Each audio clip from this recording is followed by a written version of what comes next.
हम लोग के पास ऐसा क्या मैजिक फॉर्मूला है कि हम लोग कह रहे हैं कि एक साल में डिस्ट्रेस माइग्रेशन, मतलब मजबूरी में यहाँ से बाहर जाने वाले लोगों को रोक दिया जाएगा, किसी को नहीं जाना पड़ेगा। एक लोग हमसे पूछता है आपके पास ऐसा क्या जादू का छड़ी है, अभी आपको बता रहे हैं कि वो कैसे रोका जाएगा। मेरे साथ दुनिया के कम से कम 10 बड़े इकोनॉमिस्ट, बिहार के लोग उसमें इंक्लूडेड हैं, जो काम कर रहे हैं। हम लोगों ने जो मॉडल बनाया है कि बिहार में अगर श्रम का पलायन रोकना है, मजदूरों का पलायन रोकना है, तो उसके लिए पूंजी और बुद्धि का पलायन रोकना होगा। आपको जो मजदूर जाता है ट्रेन में बैठ के, वो पलायन दिखता है, लेकिन पूंजी का पलायन नहीं दिखता, बुद्धि का पलायन नहीं दिखता है। पूंजी के पलायन पर 2 मिनट आपका समय लूंगा, इसकी चर्चा बिहार में कोई नहीं करता है। पूंजी समाज में आता कहां से? पूंजी आने का 2 ही तरीका है। एक, जो पैसा आप कमाकर बचाते हैं, जो अर्जित करते हैं, खर्च के बाद जो बचता है वो आपका हुआ मूलधन। और पूंजी का दूसरा स्रोत है बैंकों से मिलने वाला कर्ज, लोन।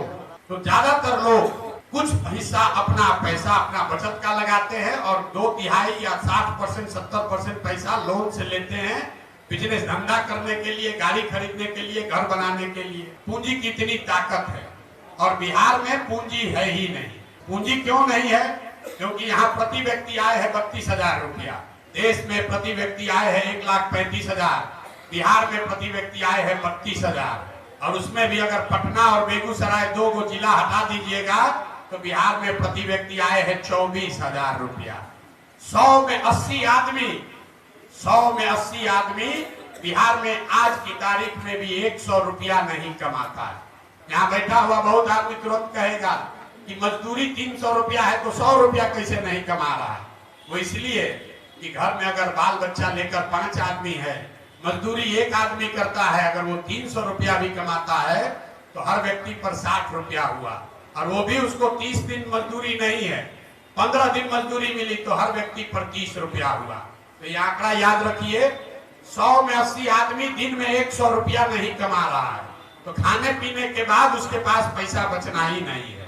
और दूसरा पूंजी का स्रोत है बैंक। बैंक क्या कर रहे हैं? आप और हम कह रहे हैं बाहर से उद्योग आएगा, हम बता रहे हैं बैंकों से पूंजी का पलायन कैसे हो रहा है। रिजर्व बैंक ऑफ इंडिया एक आंकड़ा जारी करता है जो बताता है, एक अनुपात है CD रेशियो, मतलब कितना पैसा आपने बैंक में जमा किया और बैंकों ने उसके बदले में कितना पैसा ऋण व्यक्ति और समाज को दिया।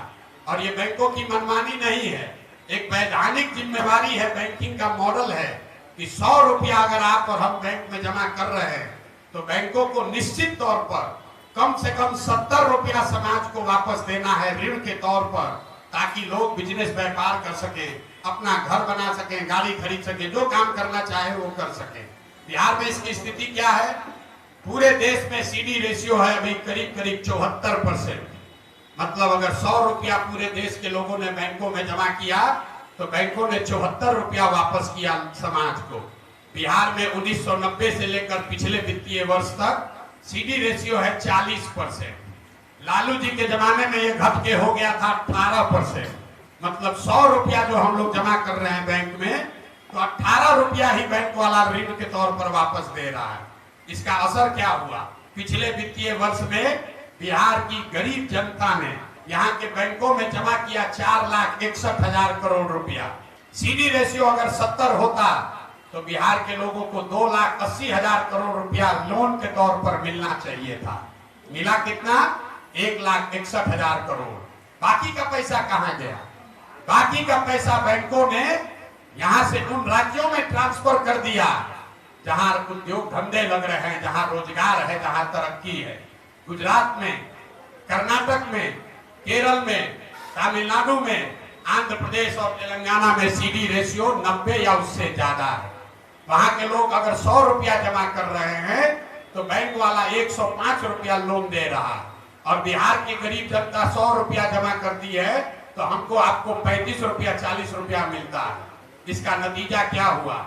1990 से लेकर पिछले फाइनेंशियल ईयर तक बिहार के बैंकों ने 26 लाख करोड़ रुपया, इसको ध्यान रखिए, 26 लाख करोड़ रुपया बिहार के लोगों की जमा पूंजी बैंकों ने यहां से ट्रांसफर कर दिया दूसरे राज्यों में। और आप सोच रहे हैं कि कोई 2000 करोड़ रुपया लाकर चीनी मिल बना दे। अरे अपना घर लूट गया। 26 लाख करोड़ रुपया बैंकों ने बिहार के लोगों का दूसरे राज्य में दे दिया, और आप और हम सोच रहे हैं कि 2000 करोड़ रुपया कोई बाहर से लेकर आए। अब आप कहिएगा भैया सरकार में कोई इसका बात क्यों नहीं कर रहा है? बिल्कुल इसका बात होना चाहिए। आपकी जानकारी के लिए बता दें कि सीडी रेशियो को देखने के लिए मुख्यमंत्री की अध्यक्षता में कमेटी है, जिसको हर महीने बैठना है, जिसको ये सुनिश्चित करना है कि बैंक ये पैसा लोगों को दे। लेकिन जैसे डॉक्टर इंजीनियर मुख्यमंत्री का बात नहीं सुन रहा है, जैसे पुलिस और शिक्षक बात नहीं सुन रहे हैं, जैसे सीओ बीडीओ बात नहीं सुन रहा है, वैसे बिहार में बैंक वाले भी मुख्यमंत्री का, सरकार का बात नहीं सुन रहे हैं। इसीलिए ये दुर्दशा है। तो जन सुराज का जो प्रयास है कि अगर 70% भी सीडी रेशियो बिहार में कर दिया जाए तो हर साल करीब करीब 2.5 लाख करोड़ रुपया एडिशनल यहाँ इन्वेस्ट होने लगेगा। आप बड़ा घर बना सकेंगे, ज्यादा बड़ी गाड़ी खरीद सकेंगे, ज्यादा लोग मोटरसाइकिल खरीद पाएगा, ज्यादा लोग रोजी रोजगार कर पाएगा। जब लोग रोजी रोजगार करेंगे तो स्वाभाविक है यहाँ पर और एम्प्लॉयमेंट जनरेट होगा, उससे यहाँ से पलायन रुकेगा। और अगर पूंजी का पलायन रुका तो उससे बुद्धि का भी पलायन रुकेगा। जो पढ़ लिख कर लोग बाहर जा रहे हैं वो लोग यहाँ वापस आएंगे, और जब बुद्धि और पूंजी दोनों का पलायन रुकेगा तो श्रम का पलायन अपने आप रुक जाएगा।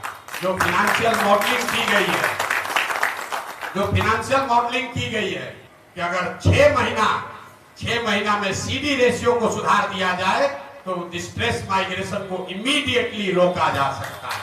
तो ये जन सुराज का मंत्र है कि पूंजी के पलायन को रोककर बुद्धि का पलायन रोका जाए, और दोनों के पलायन को रोक के श्रम का पलायन रोका जाए। स्कूल का बस्ता छाप पर बटन दबाएं, जन सुराज को विजयी बनाएं।